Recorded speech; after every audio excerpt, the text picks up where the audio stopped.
Değerli arkadaşlar, herkese merhaba, hepiniz hoş geldiniz. Önemli gelişmelerle bir kez daha karşınızdayız. Suriye'de denklem değişiyor demiştik. Çünkü Tom Barak son yapmış olduğu açıklamada adem merkeziyetçi, federalizm, özerkliğin bölgeye bir hayır getirmediğini ifade etmişti ve bunun bir hata olduğunu söylemişti bildiğiniz üzere.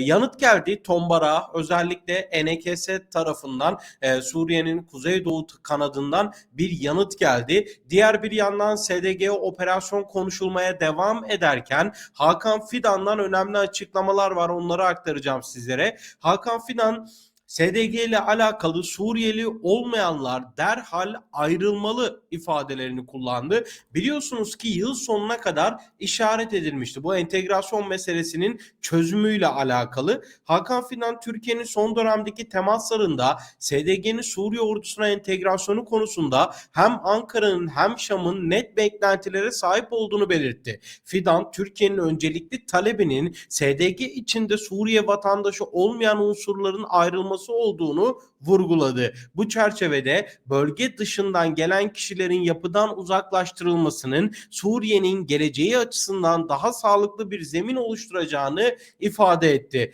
ve SDG'nin Şam yönetimiyle yürüttüğü görüşmelerin kolay bir süreç olmadığını belirterek de 50-60 bin kişilik bir yapının geleceğine ilişkin kararların uzun ve teknik bir müzakere gerektirdiğini de söyledi. SDG'nin yalnızca prosedürel adımlar atmasının yeterli olmayacağını dile getiren Fidan, hem Şam'dan hem SDG'den karşılıklı güven arttırıcı, sahada etkisi olan adımlar beklediklerini de ifade etti. Aslında bu açıklamanın en dikkat çekici noktası da SDG ile aynı zamanda Şam hükümetine de bir mesaj var. Siz de elinizi çabuk tutun. Siz de eğer görüşme yapıyorsanız 10 Mart mütabakatında her iki taraf da mutabıksa Şam hükümeti de bunu geciktirmesin diye Şam hükümetine de aslında bence bir mesaj içeriyor. Ama diğer bir yandan bir de uyarı meselesi var ve eğer olmazsa, eğer anlaşma olmazsa Suriye'yi neler bekliyor? Bütün mesele aslında bence tam olarak burada başlıyor arkadaşlar. Şimdi güvenlik kaynaklarına göre bir gazetenin, Suriye basınının yapmış olduğu habere göre SDG'ye yıl sonuna kadar süre verildi ve YPG'nin kendini lağvedip kişisel olarak orduya katılması gerektiği vurgulandı. Haberde SDG yıl sonuna kadar entegre olacak. Organizasyon olarak kendisini lağvedecek. Kişisel olarak orduya entegre olacaksınız. SDG üst yönetimin Şam hükümetinde yer almasını kesinlikle kabul etmeyiz denilmiş. 10 Mart mütabakatı ortada. Şartlar yerine getirilmezse Suriye hükümeti operasyon yapar ve Türkiye'de buna destek olur ifadeleri yer aldı. Yeni Şafak gazetesinde de bir haberde arkadaşlar, SDG mütabakata uymazsa tek yol operasyon başlığıyla duyurdu ve mütabakatın ABD, Suriye ve Türkiye tarafından desteklendiğini de bir kez daha vurguladı ve tabii ki masada operasyon seçeneğinin olduğu da hala konuşulan meseleler arasında. Bütün mesele bu. Yıl sonuna kadar işaret ediliyor. Bu entegrasyon olmazsa, eğer farklı bir noktaya giderse Suriye'yi neler bekliyor? Bu operasyon SDG'ye karşı olursa orada neler yaşanır? Artık o yorumları da açıkçası sizlere bırakıyorum. Diğer bir yandan Tom Barak'ın açıklamaları vardı arkadaşlar. Tom Barak şunu demişti. Bölgede, yani ABD yıllardır bir politika yürütüyor. Orta Doğu'da yürütüyor, Balkanlarda yürüttü, Rusya-Ukrayna krizinde hala yürütmeye de devam ediyor. Dünyanın birçok noktasına doğrudan temasları oldu ABD'nin ve bu konuyla ilgili yapmış olduğu açıklamada işte bölünmek, federalizm, işte özerklik ve ademi merkeziyetçi gibi sistemler olmadı dedi Tom Barak.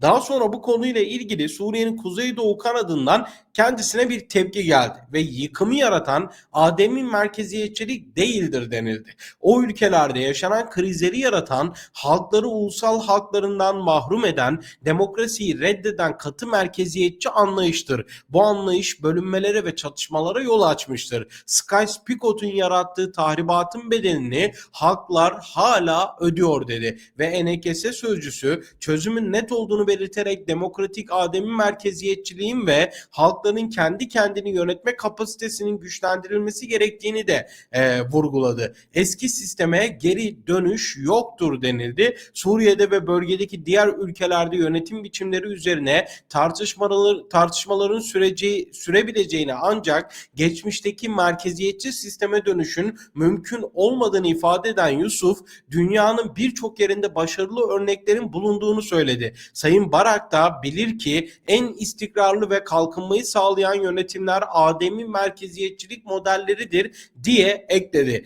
Valla bu tartışma durumu bence bu görüşmelerin hepsini başa götürüyor arkadaşlar. Yani ileriye taşımıyor. Bize şunu gösteriyor. Hala bir formül bulunabilmiş değil. Hala bir anlaşmanın, bir konu üzerinde mutabık kalmanın durumu oluşmuş değil. Böyle bir ortam hala yok. Yani ademi merkeziyetçilik, özellik, federalizm, ne bileyim merkezi yapı, o yapı, bu yapı, Ahmet yapı, Veli yapı ne olduğunu hala kararlaştıramamışlar. Bence bu tartışmalar en azından bize bunları gösteriyor. Yani daha henüz bir karar verilmemiş. Bir mutabakata bu konuyla ilgili ön uzlaşmaya da varılmamış. Peki nasıl olacak? Nasıl entegrasyon olacak? Orası da ayrı bir muamma işte. Şimdi diğer bir yandan süreçle ilgili de bir açıklama var. Türkiye'deki süreçle alakalı Cumhurbaşkanı danışmanı Uçum'un açıklamaları var. Önemli noktalara değiniyor. Terörsüz Türkiye yolunda sabotaj siyasetine geçit yok denildi ve bir yazı kaleme aldı. Uçum İmralı ziyaretinin ve komisyon dinleme çalışmalarının tamamlandığını belirterek hukuki ve siyasi perspektifin ortaya konması için kapsamlı bir raporun beklendiğini aktardı. Ve çok net görülüyor ki bu kez başarmanın eşiğindeyiz. Eksik yapmayarak, hatalardan uzak durarak ve doğru adımları atarak hem ülkemizde hem bölgemizde terörsüz bir hayata geçişi hep birlikte başaracağız ifadelerini kullandı ve devletin kırmızı çizgilerine de dikkat çeken Uçum, milli devlet esaslarının tartışmaya açılmayacağını vurguladı. Hiç kimse terör yoluyla ulaşamadığı ve asla ulaşamayacağı hedeflere hukuk ve demokrasi yoluyla erişeceği vehmine kapılmasın. Milli birikimin ve milli devletin hiçbir esası tartışma konusu değildir. Silahların gölgesinde demokratik talep olmaz ifadelerini kullandı.